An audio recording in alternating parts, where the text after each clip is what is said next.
আর কেউ আছো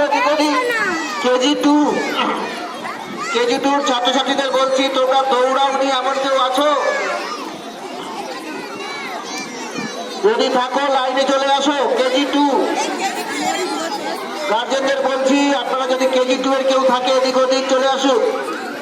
first hit হয়ে গেছে, সেকেন্ড হিট তৈরি।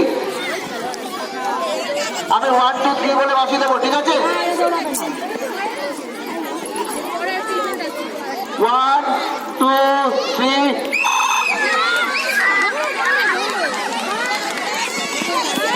Yeah.